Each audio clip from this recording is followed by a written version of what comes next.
Good day, everyone. In this video, we'll show you how to easily manage extensions in the Undetectable Anti-Detect browser using the built-in Extension Manager. The Extension Manager is a tool that allows you to centrally install, remove, and disable extensions across profiles in the Undetectable Anti-Detect browser. To open the Extension Manager, click the Extensions button in the main window of the program. Once inside the manager, click the plus icon in the top right corner. In the popped-up window, go to the Chrome Web Store tab and paste the link to one or multiple extensions from the Chrome Store. To complete the action, click the Add button. You can also add an extension via the Upload File tab. There you need to specify a folder with the unpacked extension, or drag and drop or provide the path to a CRX or zip file. Then click the Add button.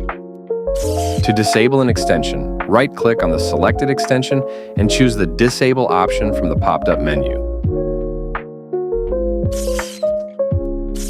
To delete an extension, right-click on it and select the Delete option from the menu. If you found this video helpful, give it a thumbs up and subscribe to our channel. See you in the next videos.